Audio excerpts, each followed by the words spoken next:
ஒப்பார் திருமேனி தும்பிக்கையான் பாதம் தப்பாமல் சார்வார் நமக்கு.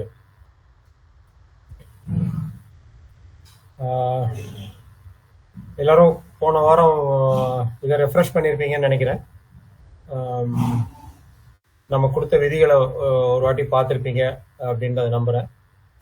நமக்கு இப்போ கிளாஸில் எந்த மாதிரி பொருத்தம் பார்த்துட்டு இருக்கோமோ அதை பேஸ் பண்ணி நிறைய ஜாதகங்கள் அனலைஸ் பண்ணிட்டு மேபி அடுத்த வாரமோ இல்லை அதுக்கு அடுத்த வாரமோ ஒரு 10 ஜாதகங்கள், 10 பொருத்தமான ஜாதகங்களோ பொருத்தம் இல்லாத ஜாதகங்களோ நீங்கள் அனலைஸ் பண்ணது ஷேர் பண்ணீங்கன்னா அதை பேஸ் பண்ணி அவங்களுக்கு மட்டும் தனியாக பொருத்தம் நான் ஒரு 15 பொருத்தம் பார்த்து அதை வந்து மொத்தமாக ஒரு கிளாஸாக வந்து தனியாக யாரெல்லாம் இதில் அதிகமாக இன்ட்ரெஸ்ட் எடுத்து ஒர்க் பண்ணுறாங்களோ அவங்களுக்கு. ஏன்னா மெயினான ரீசன் இந்த இதில் என்னன்னா எல்லாரையும் என்கரேஜ் பண்ணணும், ப்ளஸ் வந்து இதை இன்னும் ஃபர்தராக நிறைய புரிய வைக்கணும்னா நீங்கள் அதுக்கு உதவி செஞ்சாதான் புரிய வைக்க முடியும். அதுதான் வந்து பேசிக்கான விஷயம். ஸோ யாரெல்லாம் இதை பண்ணி காட்டுறீங்களோ அவங்களுக்கு நான் ஒரு 15 ஜாதகம் போட்டு பொருத்தம் எப்படி பார்க்கறது அப்படின்றத ஃபுல்லாகவே கிளாஸ் முடிஞ்சாலும் காட்டிடலாம் அப்படின்றது ஒரு ஐடியா வச்சுருக்கேன்.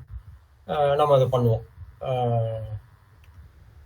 ஓகே. அப்புறம் நிறைய பேர் வந்து ஜாதகங்களை பார்த்துட்டு ஷேர் பண்ணுறாங்க. ரொம்ப ரொம்ப தேங்க்ஸு. நல்ல டீட்டெயில்டு ஷேர் பண்ணுறாங்க, டீட்டெயில்டாக பார்க்குறாங்க, டீட்டெயில்டாக வந்து கேட்குறாங்க. பட் ஒரு சிலர் வந்து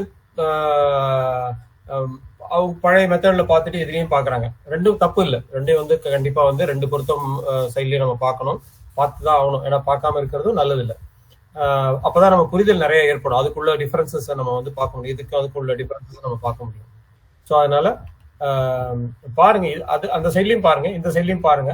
பார்த்துட்டு எது உங்களுக்கு வந்து பெட்டரா வருது, அதனோட அனாலிசிஸ் என்ன அப்படின்றத நீங்க எடுக்க ஆரம்பிச்சீங்கன்னா ஒரு பீரியட்ல நம்ம பார்க்குற பொருத்தங்கள் ஈஸியாக உங்களுக்கு புரிஞ்சு வந்துடும். Okay, thanks. நம்ம இப்போ வந்து கிளாஸ் ஆரம்பிச்சிடலாம். I will share the screen.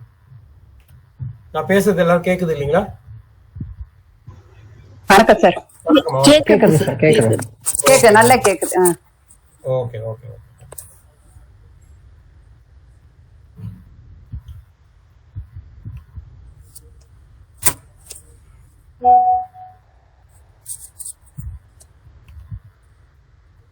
Screen தெரியுதா உங்களுக்கு? இப்போ ஸ்கிரீன் ஷேர் பண்ணியிருக்கேன். தெரியுது சார், தெரியுது சார். Okay okay. வணக்கம் சார். வணக்கம் சார். வணக்கம்மா. வணக்கம்மா. வணக்கம் மதுரை ஷாம்லால் ஐயா. ஓ நன்றி சார். வணக்கம் சார். Thank you sir. வணக்கம் சார். கௌரி சார். வணக்கம்மா. வணக்கம் சார்.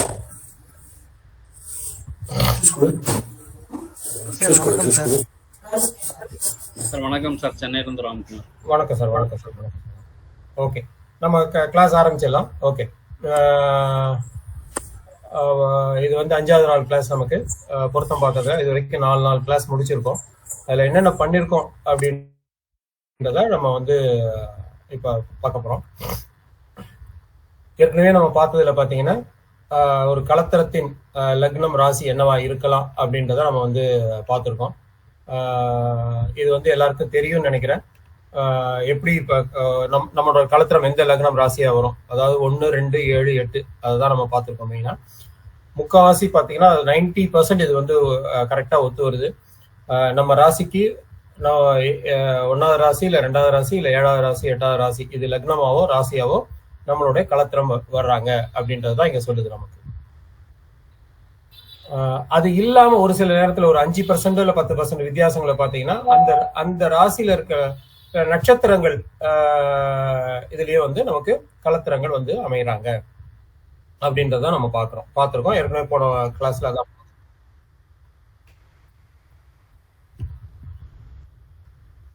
அடுத்து எப்போ திருமணம் செய்யக்கூடாது அப்படின்றத பார்த்தோம். இதுல பாத்தீங்கன்னா எப்ப திருமணம் செய்யக்கூடாது அப்படின்னு நம்ம பார்த்தோம். அது எப்ப திருமணம் செய்யக்கூடாதுன்னா ஒரு 3-4 விதிகள் சொன்னோம். இது நிறைய பேருக்கு இன்னும் வந்து கிளாரிபிகேஷன்ஸ் தேவைப்படுதுன்னு நினைக்கிறேன். மேபி இதை வந்து நம்ம தனியாவே வந்து ஒரு கொஸ்டின் ஆன்சர் செஷன்ல இதை பார்க்கலாம்.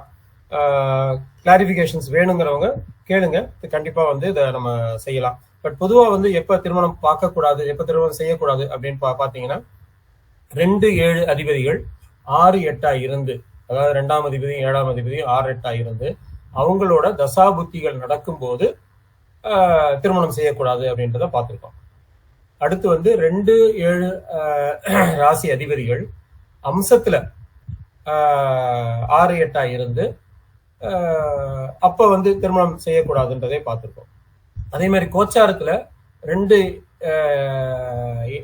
7 அதிபதிகள் 6, 8 இருந்து அந்த நேரத்திலேயே தசாபுத்தி நடக்கும்போது நம்ம வந்து திருமணம் செய்யக்கூடாதுன்றதை பார்த்திருக்கோம். ஸோ 2, 7 அதிபதிகள் 6, 8 இருக்கக்கூடாது. அது அம்சத்துல இருந்தாலும் சரி, ராசியில இருந்தாலும் சரி, இல்ல கோச்சாரத்துல இருந்தாலும் சரி, அந்த தசாபுத்தி காலங்கள்ல கல்யாணங்கள் செய்யக்கூடாது அப்படின்னு பார்த்தோம். அடுத்தது வந்து 2, 7 அதிபதிகள் 6, 8 இருந்து அதுல ஒருத்தர் வக்ரமானாலும் நம்ம பண்ணக்கூடிய இதே விதிதான். நம்ம ராசிலையும் பார்க்கணும், அம்சத்திலையும் பார்க்கணும், கோச்சாரத்திலையும் பார்க்கணும். அடுத்து 3வது என்ன பார்த்தோம் அப்படின்னா, 3ஆம் அம்சத்துல 3ல இருந்து ஒரு கிரகம் திசை நடத்துச்சுனாலும் புத்தி நடத்தினாலும் அந்த பீரியட்ல செய்யக்கூடாது அப்படின்றத பார்த்தோம். அதே மாதிரி 3லயோ 8லயோ தசாபுத்திநாதர்கள் அம்சத்துல இருந்து தசாவும் புத்தியும் நடத்துற பீரியட்ல திருமணம் பண்ணக்கூடாது அப்படின்றத பார்த்தோம். இதுல என்னன்னா நிறைய பேருக்கு கேள்வி, இப்ப அம்சத்துல வந்து நீண்ட கால தசா உள்ள கிரகங்கள் வரும்போது நம்ம என்ன பண்ணணும் அப்படின்ற கிளாரிபிகேஷன்ஸ் தேவைப்படுது. மேபி இதை வந்து நம்ம வந்து பொருத்தம் பார்க்கும்போது, அதாவது ஃபுல் பொருத்தங்கள் பார்க்கும்போது, அப்ப தசாபுத்திகளை பார்க்கும்போது இதை வந்து இன் டீட்டெயிலா பார்க்கலாம். இப்போதைக்கு நம்ம என்ன பண்ணலாம் அப்படின்னா, ஒருத்தருக்கு தசாநாதன் புத்திநாதன் 2 பேரும் 6, 8 இருக்கும்போது அப்ப திருமணங்களை அவாய்ட் பண்றது நல்லது. இப்போ ஒருத்தருக்கு 3ல மட்டும் இருக்கு தசா நடக்குதுன்னா ஓகே, புத்தி நல்லா இருக்கா அப்படின்றத பார்த்துட்டு புத்திக்கு ஏற்ற மாதிரி பண்ணிக்கலாம்.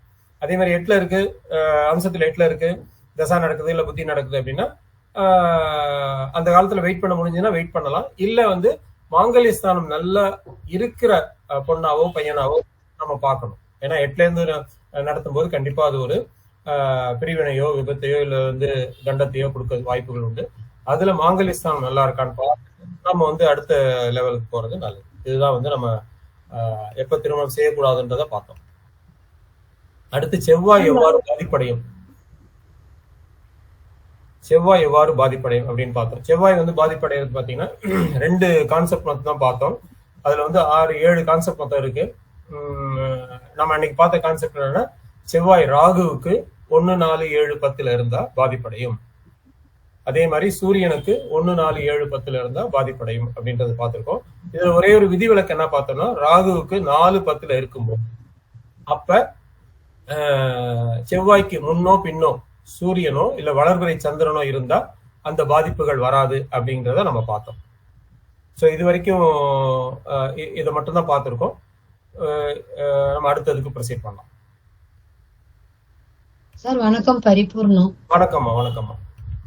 சார் எனக்கு ஒரு சின்ன டவுட். இப்ப மாங்கல்யஸ்தானம் சொன்னீங்க, ஒரு பெண்ணுக்கு வந்து 8ல ராகுவும் பிளஸ் மாந்தி இருந்தா அது எப்படி தோஷம் தானுங்கய்யா? தோஷம் தான், கண்டிப்பா தோஷம் தான். பட் அதுல எப்படி ஹேண்டில் பண்ணலான்றது நம்ம வந்து எப்ப பார்ப்போம்னா, இது பார்க்கும்போது பார்ப்போம். ஒவ்வொரு கட்டத்திலையும் எந்த மாதிரி கிரகங்கள் இருக்கலாம். இப்போ ஒருத்தருக்கு ராகு இருந்ததுன்னா இன்னொருத்தருக்கு ராகு இருக்கலாமா கூடாதா, இல்ல ஒருத்தருக்கு கேது இருந்ததுன்னா இருக்கலாமா கூடாதா, ஒருத்தருக்கு சூரியன் இருந்ததுன்னா. ஸோ அந்த மாதிரி 12 கட்டத்துக்குமே நம்ம வந்து ஃபுல்லா பார்க்க போறோம். அப்ப நம்ம வந்து இந்த கான்செப்ட் கொண்டு வருவோம். ஓகே. ஸோ இப்ப நம்ம சிம்பிளா வந்து நிறைய பேருக்கு என்ன டவுட் வருதுன்னா, இப்ப நம்ம நிறைய விதிகளை பார்த்திருக்கோம், இதை பார்த்திருக்கோம். இதை எப்படி பொருத்தம் பாக்குறது அப்படின்றது ஒரு சிலருக்கு டவுட் இருக்கு. ஒரு சிலர் நல்லாவே பாக்குறாங்க. அவங்க ஷேர் பண்ணதெல்லாம் எக்ஸலண்டா இருந்தது. இப்ப அதை கிளாரிஃபை பண்றதுக்கு தான் நான் இங்க வந்து கொடுத்துருக்கேன். நம்ம ஏற்கனவே போன வாரம் பார்த்த ஜாதகம் தான் இது. பெண் வந்து சுவாதி நட்சத்திரம், ஆண் வந்து விசாக நட்சத்திரம். இங்க நம்ம பாக்குறது இப்ப பார்த்த கான்செப்ட்ல 4 விதமா மட்டும்தான் பார்க்க போறோம். அதாவது லக்னம் நல்லா இருக்கா, ராசி நல்லா இருக்கா, ஆயுள் நல்லா இருக்கா, செவ்வாய் பாதிப்பு இருக்கா, இந்த 4 மட்டும்தான் பார்க்கணும். மற்றதெல்லாம் வந்து உபவிதிகள். நம்ம வந்து பார்க்கும்போது உபவிதிகளை அதை எடுத்துக்கிட்டு பார்க்கணும். அதாவது இவங்களுக்கு கல்யாணம் ஏன் டிலே ஆகுது, இவங்களுக்கு கல்யாணம் நடக்காதா, இவங்களுக்கு குழந்தை பிறப்புல பிரச்சனைகள் இருக்கா, அந்த மாதிரி பார்க்கறதுக்கு தான் நம்ம வந்து ஸ்பெஷலான விதிகளை டிப்ஸ் மாதிரி கொடுத்துருக்கோமே தவிர, பொருத்தம் பார்க்கறதுக்கு நீங்க அதை வந்து இனிஷியலா யூஸ் பண்ண வேண்டியதில்லை. பட் அதை வந்து சைட்ல பார்த்துக்கிட்டே வரும்போது அந்த விதிகள் உங்களுக்கு ஞாபகம் வரும்ன்றது ஒரு பக்கம். இந்த மாதிரி ஜாதகத்துக்கு இந்த மாதிரி பொருத்தங்கள் தான் அமைக்கணும் அப்படின்னு பாக்குறதுக்கு யூஸ்ஃபுல்லா இருக்கும். அதுக்காக தான் அந்த விதிகளை கொடுக்குறது. பட் பொருத்தம் பார்க்கும்போது இந்த 4 மட்டும் பாத்தீங்கன்னா போதும். அடுத்த இந்த ஜாதகத்தை எடுத்துக்கிட்டோம்னா லக்னம், நம்ம முதல்ல லக்னம் பாக்குறோம். லக்னம் வந்து ஒருத்தருக்கு ஒருத்தர் பாதகத்துல இருக்கு. ஒருத்தருக்கு வந்து மீன லக்னம், இன்னொருத்தருக்கு வந்து கன்னி லக்னம் பாதகத்துல இருக்கு. நம்ம பாதகத்து 7க்கு 7 பாதகமா இருந்தா பண்ணக்கூடாது அப்படின்றத சொல்லியிருக்கோம். மற்றபடி 7க்கு 7 வேற இடத்துல இருந்ததுன்னா நம்ம பண்ணலாம். ஆனா பாதகமா இருக்கும் போது பண்ணக்கூடாது, பொருத்தம் இல்லை அப்படின்னு பாக்குறோம். அடுத்து ராசி, ஏக ராசி, 2 பேருக்குமே ஏக ராசி. ஏக ராசி ஏக லக்னங்களை நம்ம அவாய்ட் பண்ணணும் அப்படின்னு பார்த்திருக்கோம். அதுக்கு என்ன கான்செப்ட்ன்றத ரொம்ப டீட்டெயில்டாவே நம்ம வந்து பார்த்திருக்கோம். ஏன் 2 பேருக்கும் ஏக ராசி ஏக லக்னம் வரக்கூடாது அப்படின்றது. அதுவும் இல்லாம இந்த ஜாதகத்துல பாத்தீங்கன்னா ஒருத்தருக்கு சந்திரன் மேல கேது போகுது, அதே இடத்துல சந்திரன் இருக்கு. ஸோ இந்த இரு ஜாதக கூட்டு விளைவு அப்படின்ற கான்செப்ட்ல பார்க்கும்போது இது வந்து ஒரு பிரச்சனையை நமக்கு சொல்லுது. அதனால இந்த இடத்துலயும் இது பொருத்தம் இல்லை அப்படின்றத நம்ம எடுத்துக்கிறோம். அது மட்டும் இல்லாம பையனோட ராசி விசாகம், பெண்ணோட ராசி சுவாதி. அதாவது நம்ம என்ன சொல்லியிருக்கோம், நட்சத்திரம் பார்க்கும்போதும் லக்னம் பார்க்கும்போதும் ஆணோட லக்னம் பின்னாடியும் ஆணோட ராசி பின்னாடியும் பெண்ணோட ராசி பெண்ணோட லக்னம் முன்னாடி இருக்கணும்னு பார்த்துக்கோம். இந்த முன்னாடி பின்னாடி அப்படின்னு சொல்றதுல வந்து டவுட்டுகள் இருக்கு, நிறைய பேருக்கு டவுட் ரைஸ் பண்ணியிருக்காங்க. ஸோ இதை எப்படி பார்க்கணும் அப்படின்னு நம்ம பார்த்தோம்னா, இதை எப்படி பார்க்கணும் அப்படின்னு பார்த்தீங்கன்னா சிம்பிளான கான்செப்ட். நம்ம காலபுருஷ தத்துவத்தை எடுத்துப்போம். எல்லாத்துக்குமே வந்து காலபுருஷ தத்துவத்தில இருந்தா நம்ம விதிகளை டெரைவ் பண்றோம் இல்லையா. காலபுருஷ தத்துவத்தை எடுத்துக்கிட்டீங்கன்னா மேஷம் ஆண், ரிஷபம் பெண், மிதுனம் ஆண், கடகம் பெண், அப்படியே ஆண் பெண், அதாவது பெண்ணுக்கு பின்னாடி ஆண் இருக்கு, அந்த மாதிரி கான்செப்ட்ல தான் எடுத்து. சரி, இது இல்லாம மற்ற இடத்துல நம்ம இதை பார்க்கலாமா அப்படின்னா, இப்ப பாத்தீங்கன்னா ரிஷபம் வந்து ஆணாவும் மிதுனம் பெண்ணாவும் கண்டிப்பா பண்ணலாம். சோ இந்த கான்செப்ட் பிரகாரம் பாத்தீங்கன்னா பெண் ராசி முன்னாடியும் ஆண் ராசி பின்னாடியும் இருக்கணும் அப்படின்றதா கான்செப்ட். இந்த முன்னாடி பின்னாடி புரியலன்னா சொல்லுங்க, நான் மறுபடியும் இன்னொரு வாட்டி சொல்றேன். யாராவது ஒருத்தர் சொல்லுங்க. வணக்கம் சார். வணக்கம்மா. இந்த ஏகராசி இந்த நம்ம சொன்ன கான்செப்ட் புரியுதா? கிளியரா புரியுதுங்க சார். Okay, thank you. ஓகே, அடுத்து வந்து ஆயுள் பலம். ஆயுள் பலம், இவங்களுக்கு ஆயுள் பலம் இருக்கு. ஆயுள் பலத்தை நம்ம எப்படி பார்க்கணும்ன்றது சொல்லியிருக்கோம். 1, 8, 10 குரு, சுக்கிரன், புதன் இவங்களை வச்சுக்கிட்டு ஆயுள் பலம் பார்க்கணும்னு சொல்லியிருக்கோம். இந்த ஆயுள் பலம் இவங்க 2 பேருக்குமே வந்து நல்லா இருக்கு. அப்புறம் செவ்வாய் எப்படி பாதிப்படைகிறார் அப்படின்றத பார்த்திருக்கோம். இது இங்க பாத்தீங்கன்னா செவ்வாய் சூரியனுக்கு 10ல செவ்வாய் இருக்கு, தேய்பிரை சந்திரனுக்கு 4ல செவ்வாய் இருக்கு. தேய்பிரை சந்திரன் நம்ம பார்க்கல, பட் உங்களுக்கு இப்ப அடுத்த கான்செப்ட் நம்ம பார்க்க போறோம், அதனால இங்க வந்து நான் அதை மென்ஷன் பண்றேன். இங்க வந்து பாத்தீங்கன்னா ஆணோட ஜாதகத்துல சூரியனுக்கு 10ல செவ்வாய், பெண்ணோட ஜாதகத்துல சந்திரனுக்கு 4ல செவ்வாய் இருக்கு. இது இல்லாம மற்ற தோஷங்களும் இருக்கு, நம்ம அதையும் பார்க்கலாம். அதையும் இந்த செஷன்லயே கொஞ்சம் பார்ப்போம், இதே ஜாதகத்தை வச்சுட்டு பார்ப்போம். ஓகே,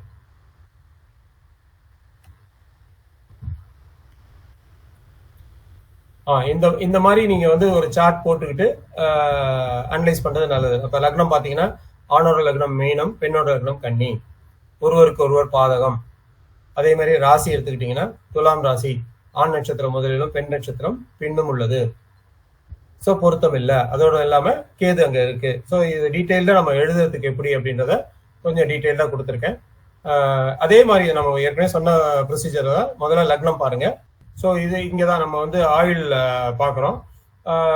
லக்னம் பார்க்கணும், ராசி பார்க்கணும், அதுக்கப்புறம் ஆயுள் பார்க்கணும். ஆயுள் எப்படி பார்க்கறது அப்படின்றத டீட்டெயில்டா சொல்லியிருக்கேன். இதுக்கு அடுத்தது செவ்வாய். செவ்வாய் எப்படி நம்ம வந்து பாதிப்படைஞ்சிருக்கு அப்படின்னு பாக்குறோம். சூரியனுக்கு கேந்திரத்துல, அதாவது 10ஆம் இடத்துல இருக்கு. பெண்ணுக்கு வந்து சந்திரனுக்கு 4ல இருக்கு. தேய்பிரை சந்திரன் ஆயுள் ஸ்கிரீன் ஒரு ஃபிளாஷ் ஆகி போயிட்டு சார், அது ஒரு செகண்ட்ஸ் கூட நிக்கல. ஓகே, ஃபைன், பார்த்தலாம்.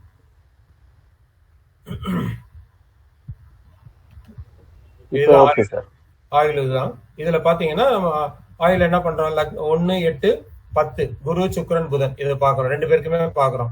1, 8, 10 எப்படி இருக்கு அப்படின்றத பாக்குறோம். ஒண்ணுக்கு வந்து சுபகத்தரி இருக்கு, ஆணுக்கு வந்து சுக்கிரனும் சூரியனும் இருக்கு. ஸோ இந்த மாதிரி நம்ம டீட்டெயில்டா நீங்க பண்ண பண்ண பண்ண ஈஸியா நமக்கு வந்துடும். அதுதான் சொல்ல வரேன். அடுத்து செவ்வாய் எப்படி பாதிப்படைஞ்சிருக்கு அப்படின்றத பாக்குறோம். செவ்வாய் பாதிப்படைஞ்சதை வச்சுக்கிட்டு டோட்டலா நம்ம 4 கான்செப்ட் பார்த்துறோம். லக்னம், ராசி, ஆயுள், செவ்வாய் பாதிப்பு, இந்த 4ஐயும் பார்த்துட்டோம். இதுக்கப்புறம் பொருத்தம் இருக்கா இல்லையா அப்படின்றத நம்ம சொல்றாங்க. இங்க என்ன சொல்றோம், லக்னம் ராசி பொருத்தம் இல்ல, லக்னமும் சரியில்லை ராசியும் சரியில்லை. பெண்ணுக்கு செவ்வாயோட பாதிப்பு அதிகம். இப்போ ஆணுக்கு பாத்தீங்கன்னா செவ்வாய் வந்து சூரியனால் மட்டும்தான் பாதிக்கப்பட்டிருக்கு.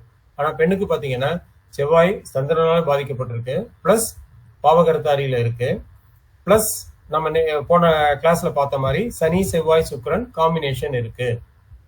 இந்த சனி செவ்வாய் சுக்கிரன் காம்பினேஷன் இருக்கும்போது கொஞ்சம் கேர்ஃபுல்லா பார்த்து பொருத்தம் போடணும் அப்படின்றத நம்ம போன வகுப்பிலே பார்த்துருக்கோம்.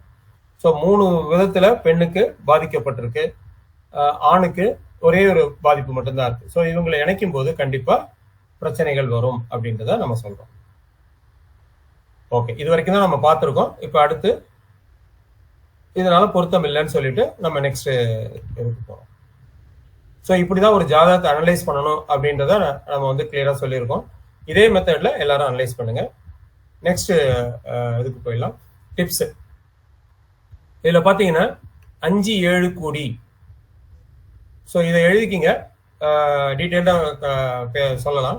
5 7 கூடி 6 8 12 மறைந்து, 5ஆம் அதிபதியும் 7ஆம் அதிபதியும் கூடி 6 8 12 மறைந்து 7ஆம் இடத்தை லக்னாதிபதி மற்றும் தீய கோள்கள் பார்க்க, இவங்களுக்கு 2 தாரத்துக்கு மேல இருந்தாலும், அதாவது 2 தாரம் கல்யாணம் நடக்கும்னு சொல்றாங்க, 2 தாரத்துக்கு மேல இருந்தாலும் அவங்க ஒய்ஃபோட இல்ல கணவனோட கூட இருக்க மாட்டாங்க, தனித்துதான் இருப்பாங்க அப்படின்றதுதான் விதி. இதுல இப்ப 5 7ன்னு சொல்லும் போது காலபுருஷ தத்துவத்தை எடுத்துங்க. நம்ம எல்லாத்துக்கும் காலபுருஷ தத்துவத்தை தான் எடுக்கிறோம், அதே மாதிரி காலபுருஷ தத்துவத்தை இங்க எடுத்துங்க.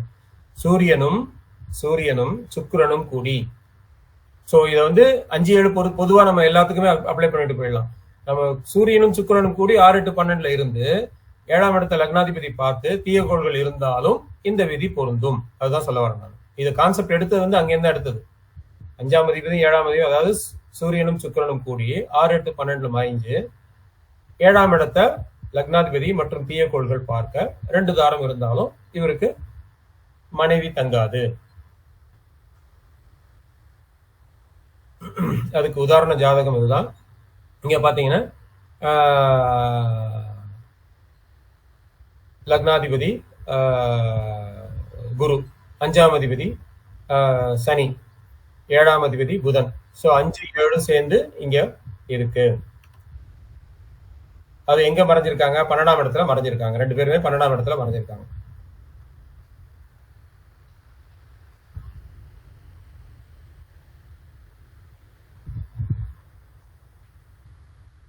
இந்த ஜாதகருக்கு 2 திருமணம் நடந்தது. திருமணம் நடந்ததுக்கு அப்புறம் 2 பேர் மனைவியுமே வந்து இவரோட இல்ல. அதுக்கு மற்ற கான்செப்ட் நம்ம எடுக்கலாம். மேபி 3 7 11 அந்த மாதிரி நீங்க எடுத்து பாத்தீங்கன்னாலும் இங்க வந்து உங்களுக்கு வந்து ஒர்க் அவுட் ஆகும். பட் இது சிம்பிளா நம்ம வந்து இந்த கான்செப்டை இங்க எடுத்துக்கலாம். யாரும் பார்க்காட்டே கூட கேன்சல் ஆயிடுறாங்க சார். ஆமா ஆமா, 12ல மறைஞ்சு யாரும் பார்க்கல. இங்க பார்க்கலனாலும் நமக்கு வந்து இடம் கொடுத்த சனி வந்து அதுக்கு 8ல போயிட்டு 6ல போயிட்டு இல்லையா. அதான் சார், இந்த லக்னத்துக்கு பாத்தீங்கன்னா 5 கூட சந்திரனும் 7 கூட புதனும் 12ல மறைஞ்சிட்டாரு. ஆமா, லக்னாதிபதி 9ஆம் பார்வையை 7 பாக்குறாரு, சனி 3ஆம் பார்வையை பாக்குறாரு. கரெக்டுங்களா? கரெக்ட் தான். இவ்வளவுதான் சார். கரெக்ட். அடுத்த டிப்ஸ் பாத்தீங்கன்னா 7ஆம் அதிபதி குருவாக வந்து அவரை செவ்வாய் கூடினாலும் அல்லது 7ஆம் அதிபதி செவ்வாயாக வந்து அவரை குரு கூடினாலும் திருமண வாழ்க்கையில நிம்மதி இல்லை அப்படின்றாங்க. பட் பொதுவாவே பாத்தீங்கன்னா குரு செவ்வாய் இவங்க 2 பேரும் இணைந்து இருந்தாங்கன்னா, அதாவது தனித்தனியா இருக்கும்போது பிரச்சனை இல்லை, இணைந்து இருந்தாங்கனாலே திருமண வாழ்க்கையில ஒரு சின்ன நிம்மதி இல்லாம, அவங்களுக்கு பொருளாதாரம்லாம் நல்லா இருக்கும், வீடு மனை வாசனம் எல்லாமே இருக்கும், சூப்பரா இருப்பாங்க. ஆனா திருமண விஷயங்கள்ல ஒரு சின்ன குறைபாடுகள் இருக்கும் அப்படின்றது பொதுவான விதி. நம்ம இங்க பாக்குறது என்னன்னா 7ஆம் அதிபதி குருவாக வந்து அவரை செவ்வாய் கூடினாலும் இல்ல 7ஆம் அதிபதி செவ்வாயாக வந்து அவரை குரு கூடினாலும் நிம்மதி குறைவு அப்படின்றாங்க. இங்க 7ஆம் அதிபதி யாருக்கு வந்து செவ்வாயா வரும்? ரிஷபத்துக்கு எடுத்துக்கிட்டீங்கன்னா 7ஆம் அதிபதி செவ்வாய், 7ஆம் அதிபதி செவ்வாய், குருன்றது 8ஆம் அதிபதியா வந்து. ஸோ 7 8 காம்பினேஷன் இங்க வந்துருது. அடுத்து எடுத்துக்கிட்டீங்கன்னா கன்னி லக்னம் எடுத்துங்க. கன்னிக்கு 7ஆம் அதிபதி பாதகாதிபதி குரு, அவரும் 8ஆம் அதிபதி செவ்வாயும் கூடினாலும் 7 8 காம்பினேஷன் அங்க வந்துடும். ஸோ இந்த மாதிரி இந்த காம்பினேஷன் வர்றதை வச்சுக்கிட்டு தான் இவங்க வந்து இதை டெரைவ் பண்ணியிருக்கோம். ஸோ 7ஆம் அதிபதியும் 8ஆம் அதிபதியும் கூடி இருந்தா இந்த பிரச்சனைகள் இருக்குன்றத நம்ம சொல்றோம். ஸ்பெசிபிக்கா குருவும் செவ்வாயும் அப்படின்றத 7க்கு மட்டும் எடுத்துக்கணும். இது 2 பேர் ஜாதகத்துக்குமா? 7ஆம் அதிபதி குருவும் 6ஆம் அதிபதி நம்ம இப்ப பாக்குறது எல்லாமே ஒருத்தரோட ஜாதகத்தில் தான். அதாவது ஆண் ஜாதகத்துக்கு மட்டுமா? ஆண் ஜாதகமோ பெண் ஜாதகமோ எதா இருந்தாலும் ஒரு ஜாதகத்துல இருந்தா சேர்க்க கூடாது, அவ்வளவுதான். ஸ்பெசிபிக்கா பாத்தீங்கன்னா 7-8 சேர்ந்தாலே கலத்திரத்தால ஒரு அவமானம் உண்டு அப்படின்றது சொல்லுது. சார் வணக்கம். அந்த குரு வந்து செவ்வாய் சாரம் வாங்கினால் சாரம் ஏறினாலும் எடுக்கலாமா? சாரம் இங்க எடுக்க வேண்டாம், சாரம் எடுக்க வேண்டாம். Okay, thank you. சாரம் சார் வணக்கம் சார். மிதுன லக்னத்துக்கு 7 கூடிய குருவும் 6 கூடிய செவ்வாயும் சேர்ந்தாலும் அந்த பிரச்சனை வருமா சார்? என்னங்க? மிதுன லக்னத்துக்கு 7 கூடிய குருவும் 6 கூடிய செவ்வாயும் இணைந்தாலும் இந்த பிரச்சனை வருமா? ஆமா, அங்க 7-6 நீங்க தனியா எடுக்க வேண்டியது இல்லை. செவ்வாயும் குருவும் மிதுன லக்னத்துக்கு 7ஆம் அதிபதி யாரு? குருவோட செவ்வாய் சேர்ந்ததுன்னா பிரச்சனை வரும். சரிங்க சார். சார் இப்போ சார் இப்போ பார்வை எடுக்கலாமா? செவ்வாய் குரு பார்வை எடுக்கலாமா? இல்ல பார்வை வந்து எடுக்கலாம், பார்வைக்கு தாராளமா எடுக்கலாம். அதாவது 7ஆம் அதிபதி குருவா வந்து செவ்வாய் பாக்குறதா எடுத்துக்கலாம். ஆமா சார், செவ்வாய் பார்வை குரு செவ்வாய் சமசத்தம் பார்த்தாலும் எடுத்துக்கலாம். சேர்ந்தாலும் பார்த்தாலும், அதாவது 7ஆம் அதிபதி செவ்வாயாவோ இல்ல குருவாவோ வரணும். 7ஆம் செவ்வாய் ரிஷப லக்னம் 7ஆவது செவ்வாய் அப்படி எடுக்கலாம், வரலாம் தாராளமா. Okay thank you. வருது நம்ம சார்ட்ல வருது உங்களுக்கு. இந்த 7ஆம் அதிபதி 8ஆம் அதிபதி சாரம் வாங்கினா சார்? இல்ல சார், நான் அந்த சாரத்துக்கு எல்லாம் போகவே இல்லை. போகல, வெறும் கிரகம் மட்டும்தான். கிரகம் மட்டும். 7ஆம் அதிபதி குருவா வந்து அவரு செவ்வாயோட சேர்றாரு, அவ்வளவுதான். கான்செப்ட் எப்படி எடுத்தாங்கன்றத சொல்றேன், அவ்வளவுதான். அந்த கான்செப்ட் எடுத்ததுதான் சொல்றமே தவிர, இங்க சாரங்கள் எடுத்தீங்கன்னா உங்களுக்கு வந்து அந்த சாரம் கொடுத்தவர் எப்படி இருக்காருன்றத பார்க்கணும், அப்புறம் வீடு கொடுத்தவர் எப்படி இருக்காருன்றத பார்க்கணும். அந்த கான்செப்ட் போயிடுவோம் நம்ம. சோ அந்த கான்செப்ட் போகணும். பொதுவாவே இது வந்து கண்டிப்பா ஒரு நிம்மதியற்ற தன்மையை கொடுக்குது அப்படின்றதுதான் இங்க கான்செப்ட். சரிங்க சார். ஓகே சார், இப்போ டவுட், இப்ப 7ஆம் அதிபதி நீ சொன்ன மிதுன லக்னம் குரு, அதுக்கு செவ்வாயோட பார்வை மட்டும் இருக்கு, குரு பார்வை இல்லைன்னா எடுத்துக்கலாமா? இல்ல 7ஆம் அதிபதி செவ்வாய் குரு, அதுக்கு செவ்வாயோட பார்வை மட்டும் இருக்கு. செவ்வாய் பார்வை இருந்தா எடுத்துக்கலாம், அதான சொல்றோம் நம்ம. எடுத்துக்கலாம். அதான சொல்றீங்க. நீங்க பாருங்க, அடுத்த சார்ட்ல நான் அதை காட்டியிருக்கேன் உங்களுக்கு. சார் அடுத்த சார்ட்ல காட்டியிருக்கேன். 2 சேர்ந்து இருந்தாலும் சரி, 2 பேரும் பார்த்துக்கிட்டாலும் சரி. இல்ல சார், ஒத்துமுட்டு பாக்குறாரு, செவ்வாய் மட்டும் தான் பார்வை இருக்கு, குரு பார்வை இல்ல. எடுத்துக்க வேண்டாம், அதுக்கு எடுத்துக்க வேண்டாம். எடுத்துக்க வேண்டாம். ரைட். இங்க 7ஆம் அதிபதி குருவா வரணும் இல்ல செவ்வாயா வரணும், 2 பேர்ல யாராவது ஒருத்தர் வரணும். வந்து அவரை செவ்வாயோ குருவோ பாக்குற. இப்போ உதாரணத்துக்கு எடுத்துக்கிட்டீங்கன்னா 7ஆம் அதிபதி குருன்னு எடுத்துங்க, அவரை செவ்வாய் பாக்குறாரு. சோ இந்த கான்செப்ட் ஒர்க் அவுட் ஆகும். 7ஆம் அதான் கேக்குறேன் சார். 7ஆம் அதிபதி குருவா வராரு, ஆனா செவ்வாயோட பார்வை தான் குருவுக்கு இருக்கு, குருவோட பார்வை செவ்வாய்க்கு இல்ல. தேவையில்லை, யாராவது ஒருத்தர் பார்த்தா போதும். பார்த்தா போதும். அது அப்பா வாழ்க்கை நிம்மதி சந்தோஷம் இருக்காது. கண்டிப்பா யாராவது ஒருத்தர் பார்த்தாலும். Okay, thank you. அப்ப செயற்கையோட பார்வையும் எடுத்துக்கணும் இல்லைங்களா? ஆமா கண்டிப்பா. 7ஆம் அதிபதி குருவா வந்து 2 பேரும் சேர்ந்து இருந்தாலும் ஒருத்தருக்கு ஒருத்தர் பாத்துக்கிட்டாலும் இந்த இதை நம்ம எடுத்துக்கலாம். அப்ப வந்து 7ஆம் அதிபதி குரு இல்லைன்னா செவ்வாய், இது மட்டும் தான் இந்த பாயிண்ட் இல்ல சார்? ஆமாங்க, 7ஆம் அதிபதி செவ்வாய் குரு, அதுக்கு மட்டும் தான் இந்த பாயிண்ட். வேற அதுக்கு மட்டும் தான் இந்த பாயிண்ட். மத்தபடி எல்லாம் மத்த லக்னத்துக்குலாம் தேவையில்லை. நான் அதுக்காக ஒரு பொது விதி சொன்னேன். குருவும் செவ்வாயும் சேர்ந்து எந்த ஜாதகத்துல எந்த இடத்துல இருந்தாலும் அது திருமண வாழ்க்கையில ஒரு சின்ன பிரச்சனைகளை சொல்லுது. குருமங்கள யோகம் என்னமா? குரு செவ்வாய் சேர்ந்த குருமங்கள யோகம். குருமங்கள் உங்களுக்கு அதான் சொல்றேன் நான். உங்களுக்கு வந்து கண்டிப்பா திருமண வாழ்க்கையில மட்டும்தான் பிரச்சனை கொடுக்குது. ஆனா உங்களுக்கு செல்வம் இருக்கு, வீடு இருக்கு, குழந்தைகள் இருக்கு, எல்லாமே நல்லா இருக்கு. ஆனா அது ஒரு நிம்மதியற்ற தன்மையை கொடுக்குது அப்படின்றதுதான் இங்க கான்செப்ட். சோ இதுக்கு எப்படி பொருத்தம் பார்க்கணுன்றத நம்ம அடுத்த சார்ட் போகும்போது நம்ம அதெல்லாம் பார்ப்போம்.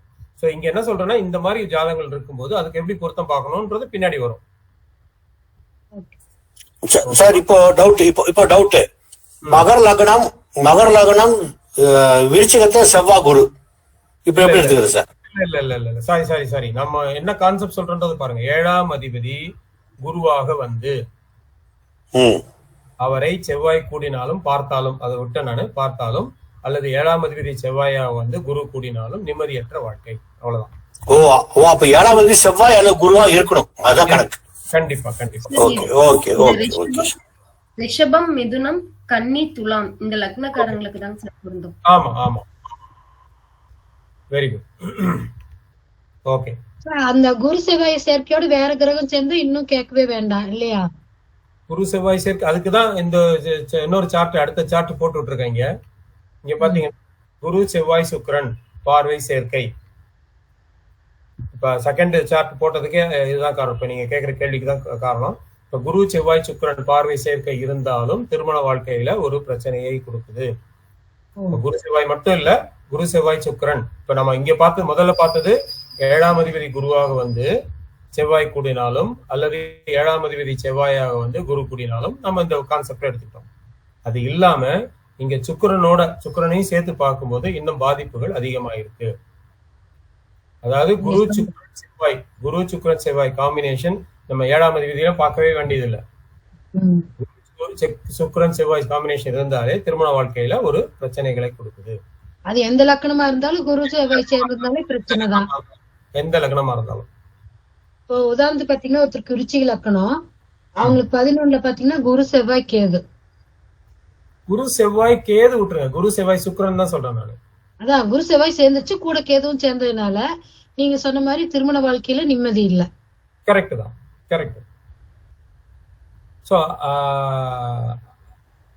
சோ நம்ம இங்க பாக்குற கான்செப்ட் வந்து கிளியரா புரிஞ்சுக்கோங்க. 7ஆம் அதிபதி குருவா வரணும், இல்ல 7ஆம் அதிபதி செவ்வாய் வரணும். வந்து அவங்கள குருவோ செவ்வாயோ 2 பேரும் இணைஞ்சிருந்தாலும் சரி, பார்த்துக்கிட்டாலும் சரி, பிரச்சனை உண்டு. அது ஒரு கான்செப்ட். 2வது கான்செப்ட், குரு சுக்கிரன் செவ்வாய் இவங்க 3 பேரும் எங்கு கூடி இருந்தாலும் அல்லது ஒருத்தர் பார்த்துக்கிட்டாலும் இந்த பிரச்சனை. நம்ம ஏற்கனவே வந்து சனி செவ்வாய் சுக்கிரனுக்கு சொல்லியிருக்கோம். அதே மாதிரி இங்க அது வந்து சனி செவ்வாய் சுக்கிரன்றது வேற கான்செப்ட், விதவா யோகத்தை கொடுக்கும்னு சொல்லியிருக்கோம். இங்க அப்படி இல்ல, திருமண வாழ்க்கையில ஒரு பிரச்சனையை கொடுக்குதுன்னு சொல்றோம். ஓகே, அடுத்த டிப்ஸ். 8ஆம் அதிபதியை, இதுக்கு நான் உதாரண ஜாதகம் போடல, ஈஸியா புரியுன்றதுனால போடல, அதனால இதை மட்டும் எழுதிக்கிங்க. 8ஆம் அதிபதியை ராகு கூடியிருந்தால் காமம் அதிகம், வரம்பு மீறி செயல்படலாம். 8ஆம் அதிபதியை ராகு கூடியிருந்தால், இந்த மாதிரி ஜாதகங்களுக்கு நீங்க பொருத்தம் போடும்போது ஈக்குவலா இருக்கிற ஜாதகமா பார்க்கணும். ஸோ அதுக்காக தான் இங்க வந்து இந்த விதிகள்லாம் சொல்றதுக்கு காரணம் வந்து எப்படி நம்ம பின்னாடி வந்து இதெல்லாம் ஹேண்டில் பண்ணுவோம், எந்த மாதிரி பொருத்தம் உள்ள ஜாதகரை நம்ம இணைக்கணும்ன்றத அதுக்காக தான் இங்க சொல்றது நம்ம. அதே மாதிரி 8ஆம் அதிபதி கேது கூடினால் காமம் குறைவு. இது அடுத்த கான்செப்ட். ஒருவர் ஜாதகத்தில் அதாவது நம்ம வந்து ஒரு பொருத்தம் பார்க்கிறோம். பொருத்தம் பார்க்கும்போது இந்த விதியும் சேர்த்து பாருங்க. அதாவது 12ல் உள்ளவர் திசை அடுத்த ஒரு 5 வருஷத்துலயோ 10 வருஷத்துலயோ இந்த தசாபுத்திகள் வருதான்றதை பாருங்க. பார்த்து அவங்களுக்கு வந்து நல்ல ஆயுள் பலம் உள்ள, மாங்கல்ய பலம் உள்ள ஒரு ஆளை நம்ம நினைக்கணும். அதுதான் இங்க வந்து கான்செப்ட். ஒரு ஜாதகத்துல 12ல் உள்ளவர் திசையில், 7ல் உள்ளவர் புத்தியில் இருவர்களும் பாவர்களாக வந்து சஷ்டாசகமாக இருந்தால் களத்திரத்திற்கு எதிர்பாராத மாரகத்தை கொடுக்கும். அதாவது 12ல் உள்ள திசை, 12ல் உள்ளவரோட திசை நடந்து அதுக்கு 8ஆம் இடம், அதுக்கு 7ஆம் இடம் பாத்தீங்கன்னா புத்தி, அதுக்கு 7ஆம் புத்தி நடந்து அவங்க 2 பேரும் சஷ்டாசகமாக இருந்தால் களத்திரத்துக்கு எதிர்பாராத மாரகத்தை கொடுக்கும். அப்படி நம்ம மாரகத்துக்கான விதிகளையும் ஏற்கனவே பார்த்திருக்கோம். 1, 8, 10 குரு சனி புதன் அதெல்லாம் பார்த்திருக்கோம். அந்த விதிகளையும் நீங்க இங்க அப்ளை பண்ணி பாத்தீங்கன்னாலே அதுவும் ஒர்க் அவுட் ஆயிடும், முக்கால்வாசி ஒர்க் அவுட் ஆயிடும். இங்க பாத்தீங்கன்னா இப்ப வந்து நமக்கு சனி தசை நடக்குது. இவருக்கு நடக்குது சனி தசை, சனி புத்தி, சனி தசை சனி புத்தி. கோச்சாரத்துல சனி கும்பத்துக்கு வராரு. இப்ப வந்து நம்ம சொன்னது கரெக்டா வந்துருதா பாருங்க. சனி தசை சனி புத்தி, அதாவது 12ல் உள்ளவர் திசை நடந்து 7ல் உள்ளவர் புத்தி, 7ல் உள்ளவர் புத்தி, அதாவது சனி தசை சனி புத்தி தான் 2 பேருக்குமே.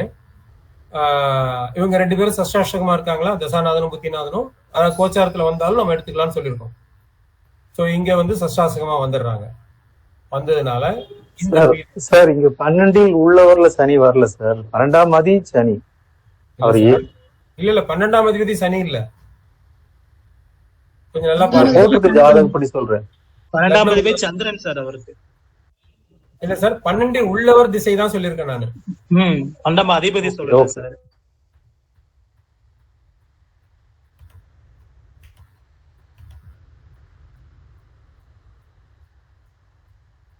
ஓகே. 12 உள்ளவர் திசையில் 7 உள்ளவர் புத்தியில், அதுதான் சொல்றாங்க. இங்க கோச்சாரத்துல வரும்போதும் இது வந்து நடக்கும் அப்படின்றத நம்ம சொல்ல வரோம். இப்போ கோச்சாரத்துல எடுத்துக்கிட்டோம்னா சனி வந்து கும்பத்துல இருக்காரு. ஸோ 2 பேரும் சஷ்டாஷ்டகமா இருக்காங்க. அந்த பீரியட்ல இவருக்கு மாரகத்தை கொடுத்துருது. நம்ம இதே கான்செப்ட் வந்து இளையராஜா பொண்ணுக்கு பார்த்தோம் 2வது கிளாஸ்ல. அங்கேயும் இதே மாதிரி தான் சனி தசை நடக்கும். அதாவது இப்ப 7 நம்ம என்ன சொல்லியிருக்கோம், தசாநாதன் புத்திநாதன் 7 இப்ப எங்க இருந்து தசை நடத்துறாங்களோ அதை லக்னமா போட்டுக்குங்க அப்படின்னு சொல்றோம். சோ இப்ப நம்ம லக்னமா திசா பத்தி போட்டிருக்கீங்களா? என்னமா ஒரு ஜாதகத்தில் 12 உள்ளவர் திசையில் 7 உள்ளவர் புத்தியில் அப்படின்னு போட்டிருக்கீங்க. இதுல வந்து 12 உள்ளவர் வந்து சனி. அவரோட புத்தியா நடக்குது, சுய புத்தி தான் நடக்குது. சனி தசை சனி புத்தி. 7ல யாரும் இல்ல, அப்ப நம்ம வந்து 7ல உள்ள ஒரு புத்தின்னும் போது சனி புத்தியே எடுத்துக்கலாம். ஓகே. கோச்சாரத்துல கும்பத்துல சனி வரும்போது 2 பேரும் சஷ்டாஷ்டகமா இருக்காங்க. அதுதான் சொல்ல வரோங்க. இங்க பாத்தீங்கன்னா கொஞ்சம் புரியல சார், இது கொஞ்சம் புரியல, கொஞ்சம் சொல்லுங்க. மறுபடியும் எக்ஸ்பிளைன் பண்றேன். இப்ப 12ல இருந்து ஒரு கிரகம் தசை நடத்துது. 12ல இருந்து ஒரு கிரகம் தசை நடத்துது. புத்திநாதன் எங்க இருக்காருன்னு பாத்தீங்க. புத்திநாதன் 7ல இருக்காரு. புரியும்.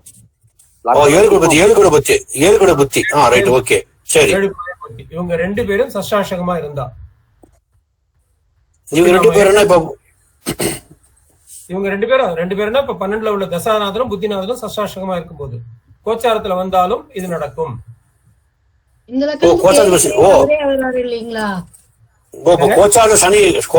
சனி கும்பத்தில் இருக்காரு. ஆமா. ஓ சரி சரி சரி. சிம்ம லக்கணத்துக்கு 7 சனியே தானே வராரு. ஆமாமா 7 சனிதாமா. 7 எடுக்காதீங்க. இங்க நம்ம எடுக்கிறது வந்து ஃபர்ஸ்ட் எடுக்கிறது வந்து 12ல யார் வந்து தசா நடத்துறா. ஓகே. 7ஆம் அதிபதி புத்தி, 7 புத்தி, அவரும் சனிதான். நீங்க 7ல் உள்ளவர் புத்தியும் போட்டிருக்கீங்க. அப்ப 7ல யாரு இருக்காங்கன்னு பாக்கணும், இல்லைன்னா அந்த 7ஆம் அதிபதியை எடுத்துக்கணும். கரெக்ட், அதேதான். கரெக்ட் அதேதான். 7 அதனாலதான் இந்த இதை கிளியரா கொடுத்தேன். ஏன்னா 7ல யாராவது இருக்கிறாங்க அப்படின்னா அந்த புத்தியை மட்டும் தான் நம்ம எடுப்போம். அப்படி இல்லைன்னாலும் இப்படி எடுக்கணும்ன்றது சொல்றதுக்கு தான் இந்த சார்ட்டை கொடுத்தது. அப்ப வந்து இது வந்து 2 பேரும் பாவரா இருக்கணும். 2 பேரும் பாவரா இருக்கணும். ஆமா 2 பேரும் பாவர்களா இருக்கணும். அவர்களா வந்து ஆப்கட்டு விழுந்தாதான். ஆமா பவர்களா இருந்தா தான். அதே குரு சுக்கிரனா இருந்தாச்சா ஒண்ணும் இல்ல. குரு சுக்கிரனா இருந்ததுன்னா வியாதியை கொடுக்கும். உங்களுக்கு வந்து சஷ்டாஷ்டகமா இருக்கும்போது கணவருக்கோ மனைவிக்கோ வியாதிகளை கொடுக்கும். கிட்னி ப்ராப்ளம் வரும். ஒருத்தர் சூப்பர் பவரும் தேவையில்லை, வராது. சனி தசை புதன் புத்தி அப்படி வருது, என்ன பண்ணும்? சனி தசை புதன் புத்தி வந்தாலும் சனி புதன்றது வந்து பாத்தீங்கன்னா கண்டிப்பா அது வந்து நோய்களை கொடுக்கும். தோல் நோயை கொடுக்கலாம், கிட்னி ப்ராப்ளம் கொடுக்கலாம், நரம்பு சம்பந்தமான நோய்கள் கொடுக்கலாம். நம்ம இங்க சொல்றது மாரகத்தை சொல்றோம். Okay sir, thank you. Okay fine. So இங்க பாத்துக்கிட்டீங்கன்னா நம்ம 1 சொல்லுங்கம்மா. இந்த மாரகம் வந்து யாருக்கு? 7ல உள்ள ஒரு புத்தி அப்படின்றோம். மாரகர் வந்து கலத்திரத்துக்கு எதிர்பாராத மாரகத்தை கொடுக்கும். ஓகேங்க சார். ஓகே. கலத்திரத்துக்கு எதிர்பாராத மாரகத்தை கொடுக்கும். ஆணா இருந்தா பெண்ணுக்கு, பெண்ணா இருந்தா ஆணுக்கு. ஓகே. சோ நம்ம ஏற்கனவே சொன்ன கான்செப்ட் பிரகாரம் பாத்தீங்கன்னா 1, 8, 10 எடுத்தீங்கன்னாலும் வரும். அதாவது தசாநாதன் 1 எடுத்துக்கங்க. அவருக்கு 8ஆம் அதிபதி சனி, 10ஆம் அதிபதி செவ்வாய், அவர் குருவோட சேர்ந்து பாக்குறா. சோ அந்த மாதிரி கான்செப்ட் எடுத்து பார்க்கும்போதும் இது வரும். கொஞ்சம் டீடைல்டா அனலைஸ் பண்ணுங்க. ஏதாவது டவுட் இருந்ததுன்னா டைரக்டா ஃபோன் பண்ணி கேளுங்க, இல்ல வந்து நெக்ஸ்ட் கிளாஸ்லயே நம்ம இதை பார்க்கலாம்.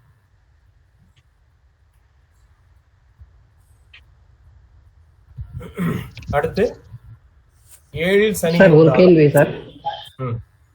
ஐயா, இப்போ மீனத்துல இருந்த குரு வந்து சனி பகவானை பாக்குறதுனால அப்ப அந்த இடத்துல சனி சுபத்துவமா வர்றதுனால மாரகம் தடுக்கப்படாதா? இல்ல மீனத்துல இருக்க இல்ல இல்ல இல்ல இல்ல இல்ல அதான் குரு வந்து நல்லது செய்வார் அப்படின்னே நம்ம நினைச்சிட்டு இருக்க கூடாது. 7ல ஜெயலலிதாமாவுக்கு 7ல தான் குரு இருந்தாரு. அந்த லக்கணத்துக்கு ஒரு அஷ்டமாதிபதி இல்ல வேற. நம்ம ஃபுல்லா அதாவது அந்த ஜாதகத்தை நீங்க ஃபுல்லா எடுத்து அனலைஸ் பண்ணும்போது தான் இந்த கான்செப்ட் வரும்.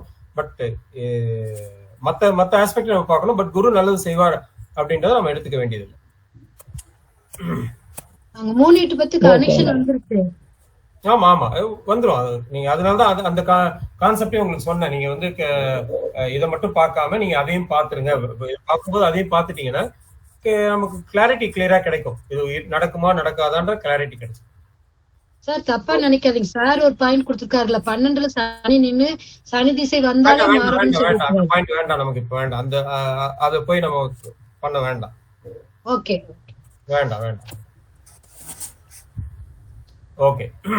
அடுத்து பாத்தீங்கன்னா 7ல் சனி இருந்தாலும் பார்த்தாலும் தாம்பத்திய சுகம் குறைவு. கேதுவுக்கும் இதுவே பலன். அதாவது 7ல சனி இருந்தாலும் பார்த்தாலும் தாம்பத்தியம் சுகம் குறைவு. கேதுவுக்கும் இதே பலன். 7ஆம் பாவம் எம்டி கட்டம், தாம்பத்தியம் சுகம் குறைவு. அதாவது 7ஆம் பாவம் எம்டி கட்டமா இருந்து அதை எந்த கிரகமும் பார்க்கல. அதாவது அது எம்டி கட்டமா இருக்கிறது மட்டும் இல்ல, எந்த கிரகமும் பார்க்காம இருக்கணும். ஆனா இதுல ஒரு சின்ன விதிவிலக்கு இருக்கு. என்ன விதிவிலக்கு அப்படின்னு பாத்துக்கிட்டீங்கன்னா 7ஆம் இடம் வந்து சனிக்கு வந்து திக்பலம் இல்லையா? சோ அவர் ஆட்சியாவோ உச்சமாவோ இருக்கும்போது இது வந்து கண்டிப்பா இந்த விதி வந்து அங்க பொருந்தாது அப்படின்றத நம்ம எடுத்துக்கிறோம். 7ல் சனி இருந்தாலும் பார்த்தாலும் தாம்பத்திய சுகம் குறைவுன்னு சொல்றோம். கேதுக்கும் இதே சொல்றோம். கேதுக்கு நம்ம எடுத்துக்கலாம், எப்படி வேணாலும் எடுத்துக்கலாம். பட் சனிக்கு வந்து சொல்லும் போது 7ஆம் இடம் சனிக்கு திக்பலம் கொடுக்கக்கூடிய இடம். சோ அந்த இடத்துல சனிக்கு வந்து திக்பலம் கொடுக்குற ஆட்சியா உச்சமா இருக்கும்போது இந்த பலன் பொருந்தி வராது. மத்த எல்லா நேரத்திலையும் இதை நாம எடுத்துக்கலாம்.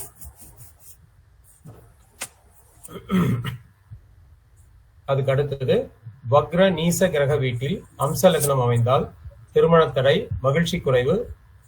உதாரணத்துக்கு செவ்வாய் நீசம், அம்ச லக்னம் விருச்சிகம். இங்க பாருங்க, ஒரு கிரகம் வக்ரமாயி நீசமாயிருந்தாலும் அந்த வீட்டுல அம்ச லக்னம் விழுந்து திருமண தடை இல்ல மகிழ்ச்சி குறைவு அப்படின்றத நம்ம கிளியரா சொல்லலாம். இந்த ஜாதகத்துல பாத்தீங்கன்னா செவ்வாய் நீச்சம். அம்ச லக்னம் பாருங்க, அம்ச லக்னம் விருச்சிக லக்னம். விருச்சிக லக்னமா இருக்கலாம், இல்ல மேஷ லக்னமா இருக்கலாம், எது வேணாலும் இருக்கலாம். அப்படி அமையும் போது அந்த இடத்துல திருமண சம்பந்தமான ஒரு பிரச்சனைகள் இருக்கு, தடை ஏற்படுத்துது, இல்ல மகிழ்ச்சி குறைவு, இல்ல திருமணம் வந்து காலதாமதம் ஆகுது அப்படின்றத நம்ம சொல்லலாம். அதே மாதிரி ஐயா, இது முற்றிலும் உண்மை ஐயா. நேத்து ஒரு ஜாதகம் பார்த்தேன். கும்ப லக்னம் 2ல வந்து வக்ர செவ்வாய், ஓகே, விருச்சிகம் வந்து அம்ச லக்னமா வந்ததுங்க ஐயா. Okay okay. 35 வயசு முடிஞ்சிருச்சுங்க, 36 வயசு முடிய போகுது. ஓகே ஓகே ஓகேங்க சார். தேங்க்யூ. ஓகே. சோ விதிகள் வந்து எல்லா விதிகளும் காலபுருஷ தத்துவத்தை வச்சு எடுத்த விதிகள் தான். அதனால நம்ம சொல்ற விதிகள் எல்லாமே 100% ஒர்க் அவுட் ஆகிற விதிகள் மட்டும் தான் நம்ம. அதனால கான்பிடென்ட்டா அந்த விதிகளை எடுத்துக்கலாம். ஒரு சில நேரத்தில் சாரம் பார்க்க வேண்டாம்னு சொல்லும் போது அது கண்டிப்பா பார்க்காதீங்க. அது பார்க்க வேண்டிய நெசசிட்டி இருக்காது. 7ஆம் அதிபதி சார் பாதகாதிபதி ஐயா அஸ்தங்கமானோம்னா திருமணம் ரொம்ப டிலே ஆகும். ஆமா ஓகே. பாதகாதிபதியின் போது நம்ம வந்து சொல்லிடுறோம் இல்லையா? பாதகாதிபதியின் போது அஸ்தங்கமாகும் போது கண்டிப்பா அது வந்து பிரச்சனையை கொடுக்கும்.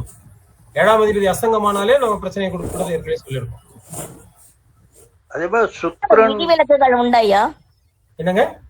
இப்ப இந்த மாதிரி ஒரு ஜாதகம் வந்திருக்கு இல்லையா? நேத்து நான் பார்த்ததுல இந்த மாதிரி இந்த பொண்ணுக்கு இருக்கு. 36 வயசு முடிய போது ஒன்னும் திருமணம் ஆகல. இப்ப இவளுக்கு எப்படிப்பட்ட ஒரு கணவரை நம்ம வந்து அமைக்கலாம்? பார்க்கலாம், அதெல்லாம் பின்னாடி பார்க்கலாம். கண்டிப்பா ஓகேங்க sir. Okay sir, thank you sir. விதிவிலக்குன்றதுல ஒரு சில விஷயங்களுக்கு வந்து பரிகாரங்கள் இருக்கு, பின்னாடி பார்க்கலாம். Okay sir. முதல் பாயிண்ட் என்ன போடுங்க, வக்ரம் நீசம் கிரகத்தின் வீட்டின் வக்ரம் நீசம் கிரகத்தின் வீட்டில் அம்ச லக்னம் அமைந்தால் திருமண தடை, மகிழ்ச்சி குறைவு.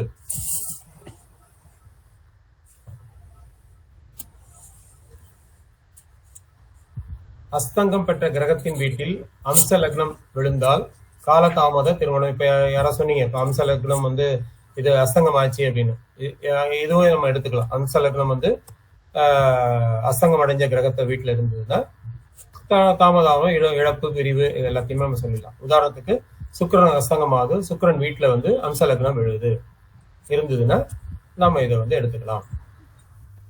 சார் இது புதனுக்கு பொருந்துமாங்க சார்? எல்லாத்துக்கும் பொருந்துமா? எல்லாருக்கும் பொருந்தும், எல்லாருக்கும் பொருந்தும். அதாவது நம்ம ஒரு கான்செப்டை மட்டும் வச்சுக்கிட்டு இது சுத்தமா வந்து இது பிரிவு, காலதாமதம், இழப்பு அப்படின்னு எடுத்துக்க கூடாது. இதை வச்சுக்கிட்டு இப்ப பாத்தீங்கன்னா 7ஆம் அதிபதி எப்படி இருக்கா, நம்ம திருமணத்தை பத்தி பாக்குறோம் இல்லையா? திருமணத்தை பத்தி பார்க்கும்போது அந்த ஜாதகத்துல 7ஆம், கொஞ்சம் மியூட் போட்டுங்க ப்ளீஸ். 7ஆம் அதிபதி எப்படி இருக்கார் அப்படின்றத பாக்கணும். ஒண்ணு. ரெண்டாவது வந்து சுக்கிரன் எப்படி இருக்காரு, இது ரெண்டையும் பார்க்கணும். ஏன்னா சுக்கிரன் தான் காலபுருஷ தத்துவத்துப்படி 7ஆம் அதிபதி. சோ அதனால திருமணம் சம்பந்தமான பிரச்சனைகளையோ இல்ல இதையோ நீங்க பார்க்கும்போது எப்பயுமே இதையும் சேர்த்து அனலைஸ் பண்ணிடுங்க. என்னது 7ஆம் அதிபதி, அந்த ஜாதகத்தோட 7ஆம் அதிபதி எப்படி இருக்காரு, அந்த ஜாதகத்துல சுக்கிரன் எப்படி இருக்காரு, இவங்க ரெண்டு பேரையும் வச்சுக்கிட்டு நம்ம இந்த விதியை கிளியரா சொல்லிடலாம். அஸ்தங்கம் பெற்ற கிரகத்தின் வீட்டில் லக்னம், இது காலதாமதம் ஆகும் ஆனா கண்டிப்பா திருமணம் நடக்கும் அப்படின்னு சொல்லலாம். இல்ல காலதாமதம் நடக்காது, 7ஆம் அதிபதியும் பாதிச்சிருந்தா நடக்காது அப்படின்றத சொல்லலாம்.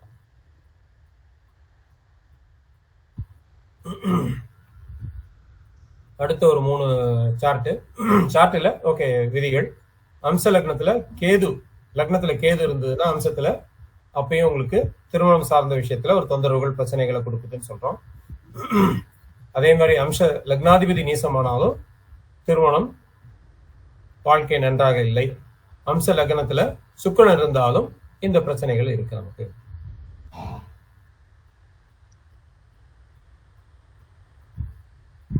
ஐயா சொல்லுங்கம்மா. அம்ச லக்னாதிபதி நீசம் சொல்றீங்க இல்லையா, அது அம்சத்திலேயே நீசம் பார்க்கணுமா இல்ல ராசி? அம்சத்திலேயே. ஓகேங்க சார், ஓகே. அம்சத்திலேயே. நல்ல நான் கேட்பாங்கன்னு நினைச்சேன் நானு. கரெக்டா கேட்டீங்க. அம்ச லக்னத்திலே ஒரு நீச கிரகம் இருந்தால்? இல்ல லக்னத்துல நீச கிரகம் வந்து எடுத்துக்க வேண்டியது இல்ல, அது வேண்டாம். வேண்டாம். அதுவும் சின்ன தொந்தரவுகளை கொடுக்கும். பட் நம்ம அதை பெருசா எடுத்துக்க, ஏன்னா அங்க நீசமாயி இதுல உச்சமாவோ இதுவோ இருந்துன்னு வச்சுங்க, வீடு கொடுத்தவர் நல்லா இருந்தாருன்னு வச்சுங்க, அதெல்லாம் நம்ம பார்க்கணும். இல்ல அம்ச லக்ன கடகத்துல செவ்வாய் நீசமாயி வீடு கொடுத்த சந்திரன் 8ல இருந்து அப்படி இருந்ததுன்னா அங்கே அதெல்லாம் கண்டிப்பா பிரச்சனையை தான் கொடுக்கும்.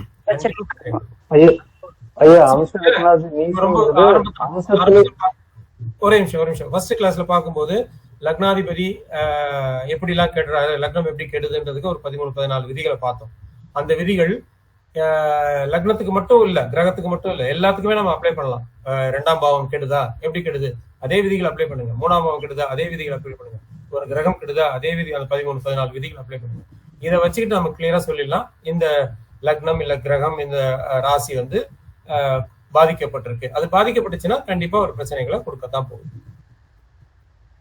அந்த மாதிரி நேரம் 7ஆம் அதிபதி, அந்த மாதிரி நேரத்துல 7ஆம் அதிபதியும் பார்க்கணும், சுக்கிரனையும் பார்க்கணும். சோ 7ஆம் அதிபதி சுக்கிரன் நல்லா இருந்தாங்கன்னா எப்படி இருந்தாலும் இவங்களுக்கு ஒரு பீரியட்ல கல்யாணம் நடந்துரும் அப்படின்றத சொல்லலாம். சொல்லுங்க ஸ்ரீகுமார். ஐயா, அம்ச லக்னாதிபதி நீசம் சொல்லும் போது நண்பர் வந்து அது லக்னத்திலேயே நீசம் ஆகணும்னு சொன்னீங்க, அது அப்படி பாக்கணுமா இல்ல அம்ச லக்னாதிபதி எங்க நீசமானாலும் பாருங்க. ஓகே, அம்ச லக்னாதிபதி அம்சத்தில் நீசம். ஓகே நன்றி. ஓகே, சோ இதோட நம்ம ஃபர்ஸ்ட் போர்ஷன் முடியுது. இப்ப அடுத்த போர்ஷன் நம்ம போறோம். இப்ப கேள்வி பதில் ஒரு 4-5 பேர் வந்து கேள்வி பதில் கேட்டிருந்தாங்க. அதுக்கான பதில் நீங்க வந்து உங்களோட கேள்விகள் ஏதாவது இருந்தாலும் எனக்கு தனியா அனுப்பிச்சு விட்டீங்கன்னா நம்ம வந்து கிளாஸ்ல அதை டிஸ்கஸ் பண்ணலாம். இல்ல முடிஞ்ச வரைக்கும் உங்களுக்கு அங்கேயே வந்து நான் வந்து ஆன்சர் பண்ணிடுறேன். இங்க பாத்தீங்கன்னா ஒருத்தர் ராசியில செவ்வாய் பாதித்து பாவக மாற்றத்தில் செவ்வாய் பாதிக்கப்படுகிறது. நம்ம என்ன சொல்லியிருந்தோம், செவ்வாய் வந்து சுக்கிரனுக்கு சூரியனுக்கு 1-4-7 ராகுக்கு 1-4-7 இருக்கு.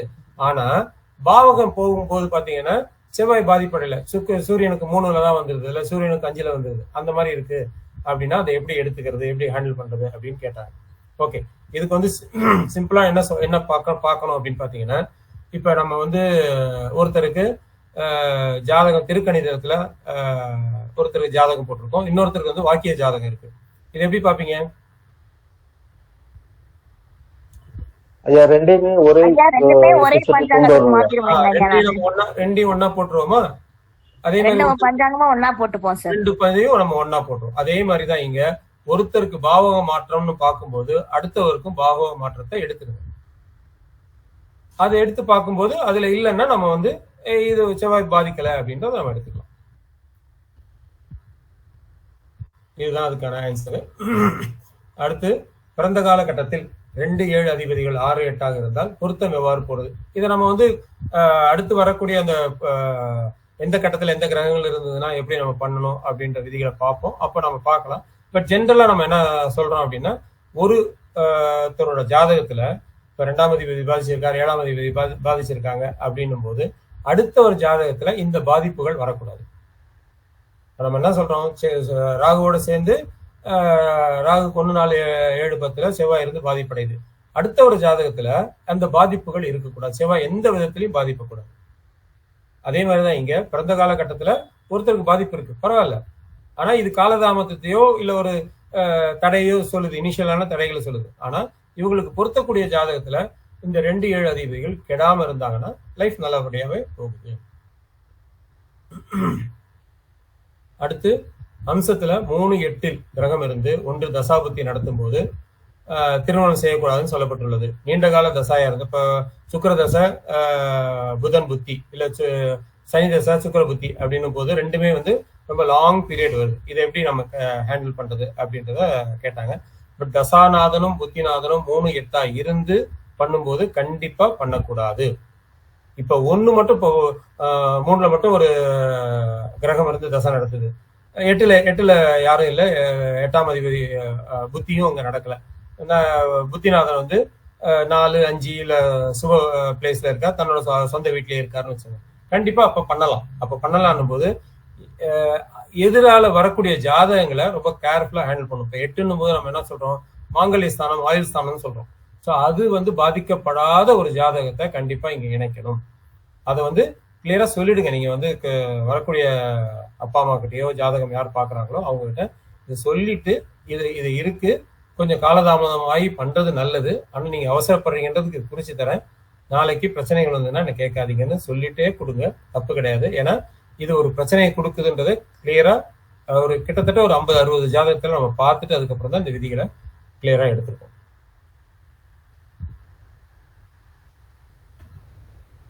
ஓகே, இது வரைக்கும் உள்ளதுல ஏதாவது டவுட் இருந்ததுன்னா கேளுங்க. அடுத்து நம்ம நெக்ஸ்ட் கான்செப்டுக்கு போயிடலாம்.